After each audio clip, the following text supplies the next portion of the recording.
اوافق وانا ساكته. انا ما كنتش اعرف عنه اي حاجه، وامي هي اللي دخلت عليا وقالت لي يا بنتي الراجل اللي تقدم لك ده هتتجوزيه، هو صحيح اكبر منك ب14 سنه بس هو ده اللي موجود. انا اتخضيت واتصدمت.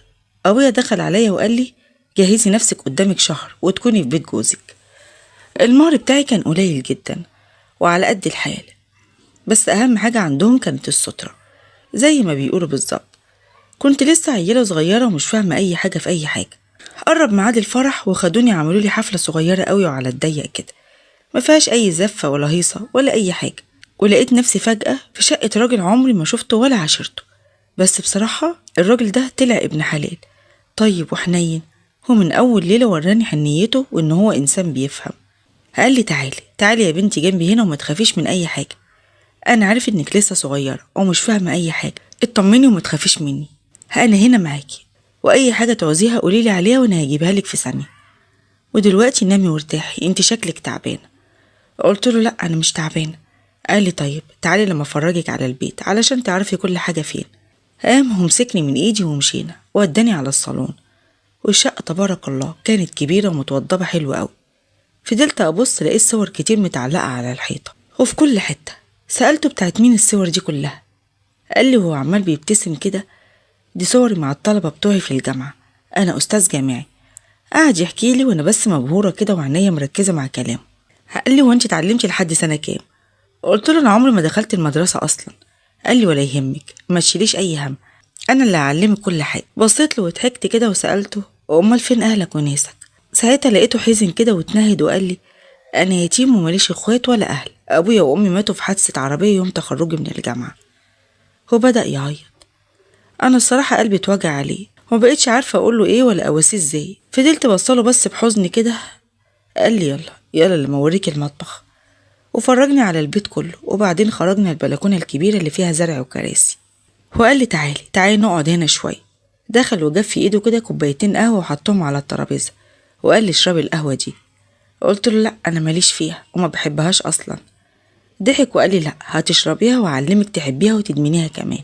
فضلت مصدومه من طيبه قلبي وحنيته وازاي بيتعامل معايا بالذوق ده كله.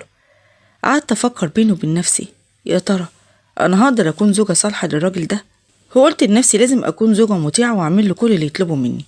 وانا غرقانه كده في تفكيري لقيته بينادي عليا وهو واقف كده وسط الزرع. انا ما كنتش دريانه بالدنيا.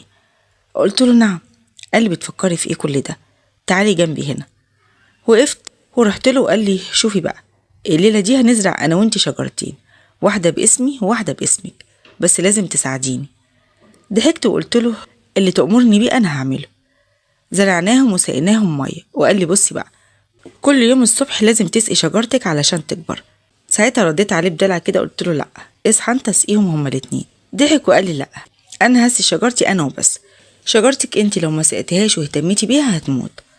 بصيت له وقلت له خلاص ان شاء الله هصحى كل يوم وهسقيها. كان تعامله فوق الوصف، ما بيطلبش مني حاجه تتعبني ابدا. قال لي ريحي نفسك خالص ما تفكريش في اي حاجه.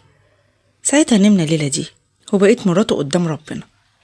ليلتها واحنا بنضحك وبنسهر كده كانت احلى ليله في حياتي مع اطيب خلق الله. صحيت الصبح ما لقيتهوش جنبي، قمت استحميت ولبست وبصيت من البلكونه لقيته كده. اول ما شافني جري عليا قال لي تعالي اقعدي معايا هنا، انا لما انزل الشغل انت هتاخدي بالك من الجنينه والزرع بتاعنا. قلت له من عينيا الاتنين. دخل جاب الفطار وقال لي كلي كويس جدا واتغذي. الايام جريت والله العظيم نسيت اهلي وما بقتش بفتح سيرتهم ولا قادره استغنى عنه ابدا حتى لو ساعه واحده. كان بيوديني لاهلي الصبح واكلمه يجي ياخدني بالليل، كان هو كل دنيتي. عدت اول سنه وما حصلش حمل. وفي ليله كده قلت له ايه رايك نروح لدكتوره علشان نطمن؟ قال لي ماشي هوديكي، بس انا تفكيري في حاجه تانية خالص. قلت له قولي بتفكر في ايه؟ قال لي بصراحه انا عايز اطلب منك طلب بس خايف ترفضيه. قلت له قول ما تخافش. قال لي عايزك تدخلي فصول المحو والاميه وتتعلمي القرايه والكتابه، انت لسه صغيره وهتتعلمي بسرعه وانا هكون ظهرك وسندك. اتصدمت وبقيت بصله كده. قال لي ده مش عيب ولا